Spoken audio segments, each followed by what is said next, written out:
with good reason, because it really puts a brand new spin on the same old zombie story. It's about a human survivor of a pandemic who's looking for a cure to heal a new, sort of rabbit-like species of humans known as the infected. Okay? The key to that cure is in locating the original patient zero. But as you're about to find out, there are some surprises along the way. Ladies and gentlemen, let's bring out the creative team of Patient Zero, starting with the director, Stefan Rusawinski, coming right out on stage right now. Give him a hand, ladies and gentlemen. Also joining him, screenwriter Mike Lee, coming out from the side of the stage. From Vikings, Camelot, and Doctor Who, Clive Standen is here, coming out. And from Game of Thrones, John Bradley, ladies and gentlemen. You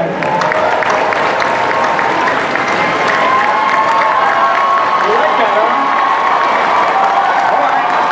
Well, if you like Game of Thrones, how about Natalie Dormer, ladies and gentlemen?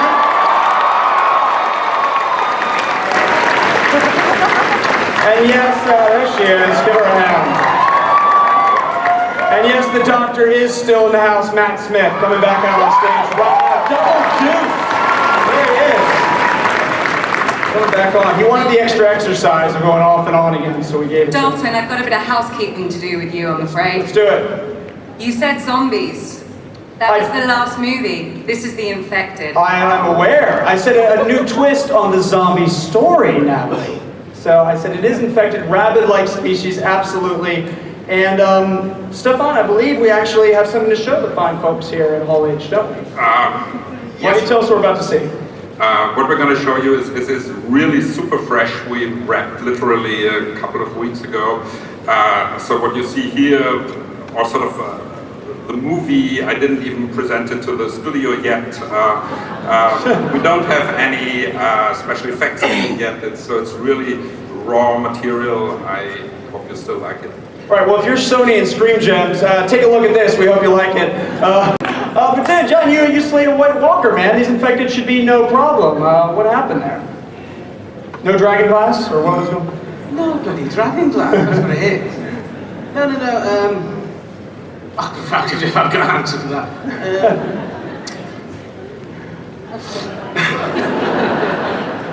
Did you practice your convulsing? Was that something you worked at? Look good. I practiced jerking off with my left. Okay, all right. All right, now. Family show here. Family show. Matt, talk about, because I think it's really fascinating about that clip, is the relationship between your character and Stanley Tucci's Infected. Because it felt to me almost a little like Silence of the Lambs, almost in a way, like Hannibal and Clarice. Is this like a game of cat and mouse you guys are playing, or what? Yeah. I guess it is a game of cat and mouse, and he's such a wonderful actor, Stanley. He's such a sort of wonderful spirit to have around on set. It was great fun to act, Stanley. Yeah, but it's very much me trying to elicit information from the dear boy. And Natalie, I know you play Matt's wife in the film, but you're sort of in very, I don't play his wife. No. Oh, who are you playing? No, Are you in this movie? No. I think so. What's your connection to finding, because you have to find this antidote? There's a love triangle that Matt's character, Morgan, is still in love with the memory of his wife. Is she alive? Isn't she alive? Is she who she used to be? This is like one of the questions of the movie. Gina is in love with Morgan, but it's a complex situation, is the best way of putting it. And but Gina is the virologist who has been designated to basically cure the world. It's a minor specification, you know. It's easy enough. So yeah, they're working as a team to find the cure for the rabies that is infecting the infected. Excellent. And Clive, how do you fit into all this madness? Are you friend or foe, sir? Well, I play Colonel Knox, who's a bit of a firecracker. He's got an unhealthy obsession with Gina and another unhealthy obsession with alcohol. And he seems to be the last point of call in the US military. He feels like he's babysitting these scientists, and they're trying to find patient zero, which is like trying to find a needle in a haystack. And so there's two ways of finding a needle in a haystack. You can either actually get all the hay and put it in a vat of water and all the hay comes to the top and none of the hay is harmed, and you find the little needle. Or you can do it Knox's way, which is just burn all the hay. And that's kind of who he is. I mean, he's one that just wants to shoot first and ask questions later. I know you guys want to ask some questions, so we start lining up here in just a minute. We're going to get to those, and now's the time to do it because we've got a very short window of time here. But Mike Lee here, the screenwriter, ladies and gentlemen, just last year was camped out in line to get into Hall H, and now he's on the stage. How cool is that? Right here. Mike, you know, how do you, when you wrote this, how did you strive to make this story different? We see it on the screen a little bit, but you know we have a lot of monster stories and things like that. So how did you try and craft something a little unique here? Well, even though the infected are definitely not zombies, the inspiration of this came from seeing a zombie here at Comic-Con a couple years ago. I saw a guy dressed like a zombie smoking a cigarette. And that image just stayed with me for months, and it came to the point where I kept asking myself, who was the zombie? Why was he smoking a cigarette? He had a personality, that he was an individual, versus like this collective threat. And so I just started to kind of like invert the zombie tropes. And when you think of zombies like moaning and groaning, I asked myself, what if that was actually a language that they were using to communicate with each other? And so that's how the story evolved. Excellent. All right, guys, I know you want to ask some questions, so let's go right here. How's it going? Mad Max, right? No. No? What is the outfit? Oh. Oh my God. Oh my God. Wow. Impressive. All right. Can you ask your question with that on or not? Yeah, totally. Oh, it sounds great. Yeah, no interference at all. All right, what's going on? Hi, I'm Dallas. I drove actually from Canada mostly to see Miss Dormer. I'm a huge fan. I was wondering, with the zombies having a line of communication with the humans, how does that affect the dynamic since they're not just these mindless beasts trying to attack? They actually have thoughts and communication and things like that. I didn't hear that question. I'm really sorry.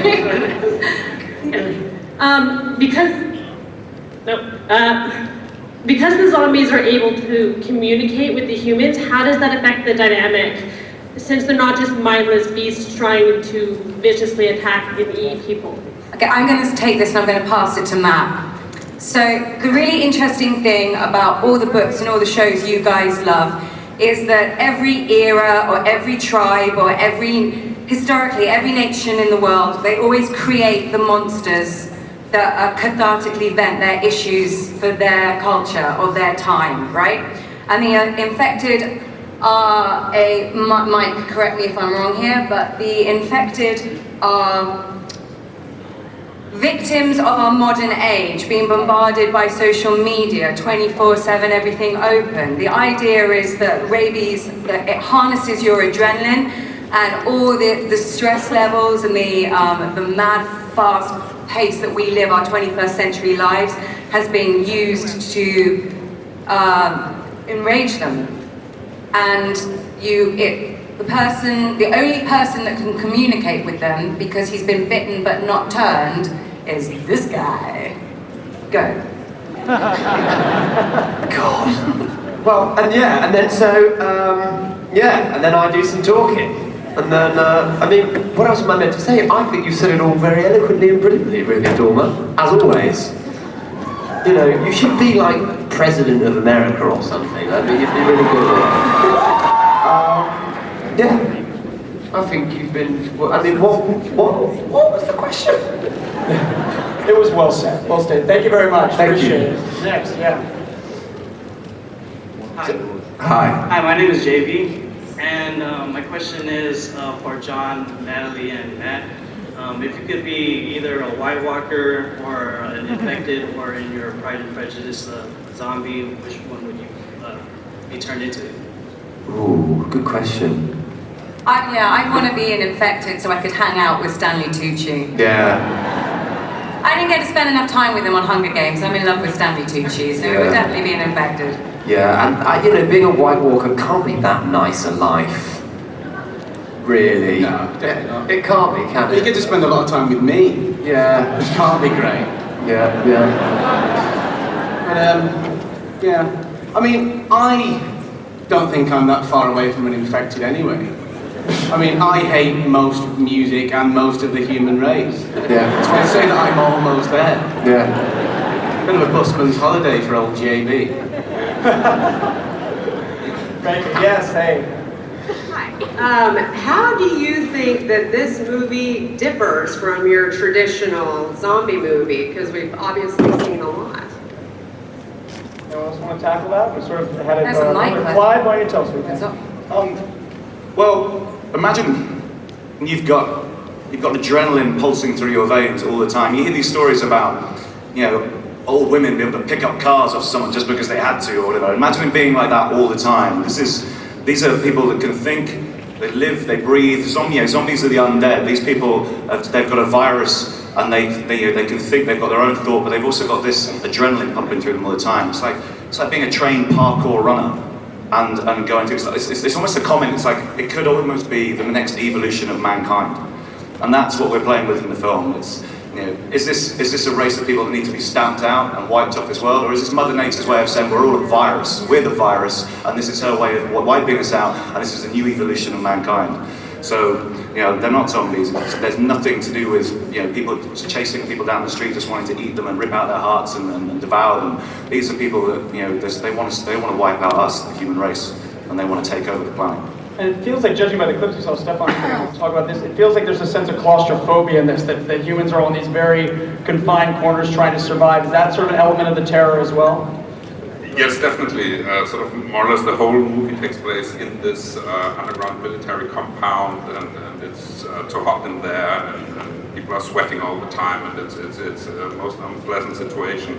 I think the other thing which is sort of special, we have a lot of Matt interrogating these infected and torturing them with music, and so it's not only the massacre and the slaughter. We also have massacre and slaughter, but we have a little bit more than that. What else is in the record collection, Matt? Lots. We've got a lot of good records. That was actually one of the things originally that really attracted me to the script. Was I'm a big music fan, and this, there felt like there was a real presence of sort of good rock and roll music in this film. So I'd be interested to see. There's a bit of the Who. What else do we have? We had a bit of you had a bit of Joe Cocker as well. The Moody Blues, I think. So some good quality bands. It's all on vinyl. Is he like a hipster music snob? What's going on here? Yeah, Morgan owned a record store, and actually I buy a lot of vinyl as well myself. I'm really into it. It's good. You get a fuller sound. Something in common there. Nice. We'll check out the soundtrack. One more question right there, and it is you, sir. So now that zombies can communicate, are they going to have strategically planned attacks like velociraptors or anything like that? Like that. Yeah, pretty much. Wasn't Jurassic Park really good as well? Yeah, they are going to have strategically planned attacks. I think that's sort of one of the points in the movie. We suddenly go, oh no, they're hunting us. Uh-oh. Yeah, that's the idea of the movie, is like, as Clive so eloquently said, imagine if the next step in evolution, Darwinianism, is that the infected would take over the planet. They are the evolved next step for mankind. And yeah, their intelligence levels and what that means is something that we explore in the movie. Right, and the infected, they're evolving in intelligence, in style. They have their own sense of philosophy. They're organized. They're a little sexy. They're like I said, an evolutionary step into a superior being from what we are. That's what I love about the movie as well. As it starts, we build up the tensions, and we're up. Mankind has gone underground. That's how bad the situation is. We're trying to find patient zero, and it's like a boiler room. It's a pressure cooker, and the tension builds and builds and builds. But they're all around, and eventually, if we're going to have a film full of conflict and drama, they're going to get in. So when that happens, it's just intense, and we can't give away too much. But the way that these guys can find their way down the rabbit hole, it's going to blow your mind. We're all out of time, guys. Thank you so much. I want to thank Matt Smith, Natalie Dormer, John Bradley, Bud Stanton,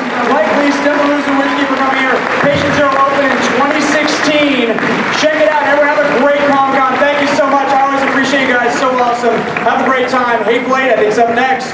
See you.